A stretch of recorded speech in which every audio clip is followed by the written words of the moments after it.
최영호 베트남 이야기 18번째는 베트남과 고려가 몽골의 침략에 맞서 대몽 항쟁 과정에서 있었던 공통점과 교훈에 대해 말씀드리겠습니다.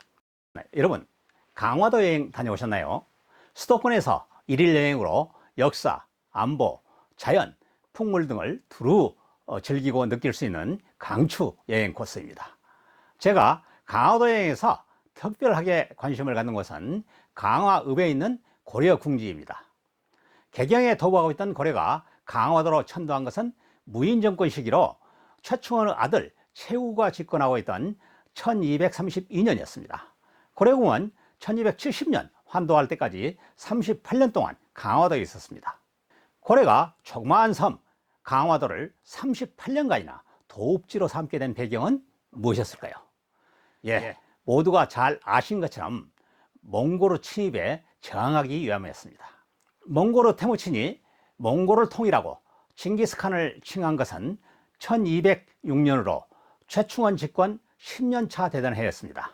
1219년 고려는 몽골과 수교했지만 몽골은 매년 과중한 세공을 요구하고 몽골의 사신은 고려에 들어와 오만한 행동을 일삼아 그들에 대한 적대감이 높아지면서 전쟁이 시작되었습니다.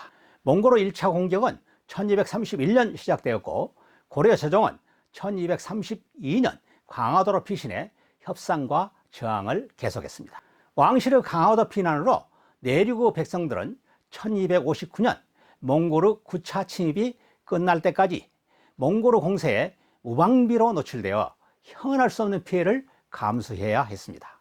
1258년 최씨 정권의 마지막 집권자인 최이가 김준에게 피살된 후부터 몽골과 강화에 착수했던 고려는 1259년 3월 강화 조약을 체결하면서 몽골과 28년간의 전쟁을 끝내게 되었습니다. 베트남에 대한 몽골의 공격은 고려가 몽골과 강화에 착수한 1258년에 시작되었습니다. 몽골의 전쟁 명분은 남쪽에서 송나라를 공격하기 위한 길을 빌려달라는 것이었습니다. 베트남은 단호하게 거부했고 몽골은 3만 명의 병력으로 베트남을 공격했습니다. 베트남은 수도 탕롱을 비우고 산악으로 대피해 몽골의 침입에 저항했습니다.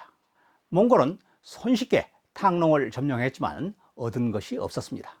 몽골의 목적은 송나라를 공격하기 위해 배후를 평정하는 것이었기 때문에 베트남보다는 송을 점령하는 것이 먼저였습니다. 제갈량이 맹획을 7종 7금으로 회유하는 것과 같은 이치입니다. 탕롱을 점령한 몽골군은 송을 공격하기 위해 서둘러 철수했습니다. 베트남은 곳곳에서 철수하는 몽골군을 공격해 많은 피해를 입혔습니다. 남송을 점령해 대제국을 수립한 몽골은 남쪽의 참파 공격을 위한 길을 빌려줄 것과 군량미를 요구했습니다. 베트남이 거부하자 몽골은 1283년 해상으로 우회해 참파를 점령한 후 다음 해 50만 병력을 동원해 베트남을 공격했습니다. 몽골의 2차 공격은 서쪽과 북쪽, 참파 방향의 남쪽, 그리고 동쪽 해상 등 4개 방향에서 이어졌습니다. 당시 베트남 병력은 20만 명에 불과했습니다. 대장군 쩌능다오는 부족의 대표를 어전회의에 소집해 저항과 항복 중에서 택하도록 했습니다. 모두가 싸우겠다는 결연한 의지를 보였습니다.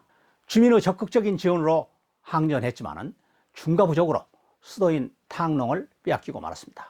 그러자 왕족이 투하했습니다. 군왕도 항복을 논의했습니다.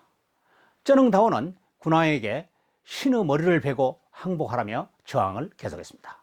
베트남의 끈질긴 게릴라전 방식의 항전이 계속되면서 피해가 논더위처럼 불어난 원나라 군대는 철수하기 시작했습니다.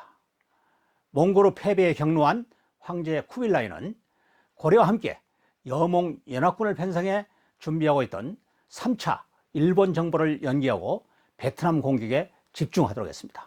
몽골은 1287년 10월 30만 명의 병력과 병선 500척을 동원해 해상으로 3차 공격을 시작했습니다. 쩌능다오의 전략은 1차전과 같은 방식으로 탕롱의 모든 것을 깨끗하게 비우고 산악으로 철수해 게릴라전을 병행하는 것이었습니다. 원나라 군대는 모든 것을 본국에서 수송하는 해상 보급에 의존해야 됐습니다. 쩌농다오는 보급선이 통과하는 하롱베이 부근의 바익단강 바닥에 말뚝을 박아놓고 만조 시기에 보급선을 유인했습니다. 물이 빠진 간조 시기에 반격으로 전환하면서 말뚝에 걸린 보급선을 화공으로 대파했습니다. 보급이 차단된 몽골 대병력은 점령지역에서 살육할 대상도 없었고 약탈할 대상도 없었기 때문에 굶주림에 시달렸습니다. 베트남군은 사기가 떨어진 원나라 군대를 게릴라전 방식으로 시도 때도 없이 공격했습니다. 피해가 논덩이처럼 불어난 몽골군은 화의를 요청한 후에 철수를 시작했습니다. 베트남군은 철수로 곳곳에서 그들을 기습해 많은 피해를 입혔습니다. 몽골군이 철수한 베트남군은 그들의 4차 침공을 예방하기 위해 사제사절과 함께 조공을 바치면서 전쟁 중 포로가 된 장수들을 송환했습니다. 쿠빌라이 황제는 이에 만족하지 않고 4차 침공을 준비했지만 1294년 그가 사망하면서 더 이상의 전쟁은 없었습니다. 고려와 몽고르 대몽 항쟁을 비교하면서 가장 큰 차이점이 있습니다. 몽고르 침입이 시작되자 고려 조정은 백성은 버려둔 채 집권층만 강화도로 피난했습니다. 최후와 고종 임금 등 집권층은 강화도 피란지에서도 사치와 향락을 즐겼다고 고려사회에 기록하고 있습니다. 그 사이 몽고르 공격에 노출된 백성은 속절없이 당해야 했습니다. 강화 조정의 사치와 향락을 위한 세금 부당은 몽고르 침입을 막아내는 백성의 목이었습니다. 그런 조정이 무너지지 않고 지속되는 것 자체가 불가사의한 일이었습니다. 반면 베트남은 적의 침입으로 왕실이 피난하게 될 경우 게릴라전 부대와 함께 했습니다. 2차 침입 시에는 주민 대표를 어전에 모아서 항복과 저항 중에서 택일하도록 선택권을 부여했습니다. 결과는 자명한 것이었죠.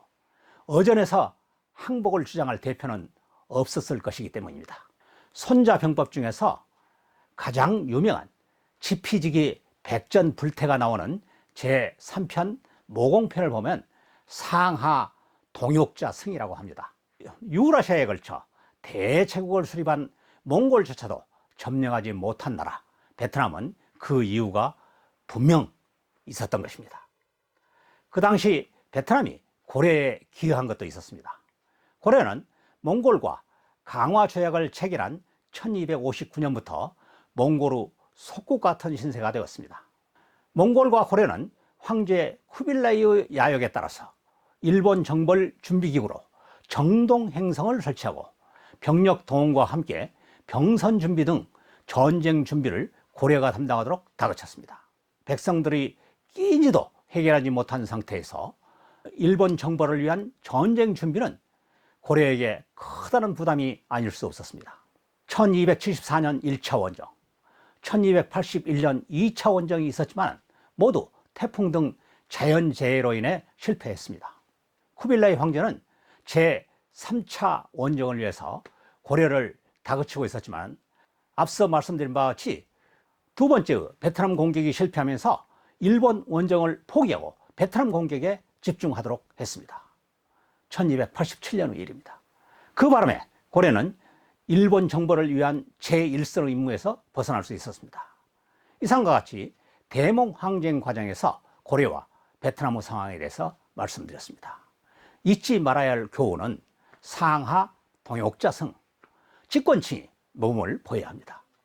다음 시간에는 쩌능다오 장군과 이순신 장군에 대해서 말씀드리겠습니다. 여러분, 다음 시간에 만나요.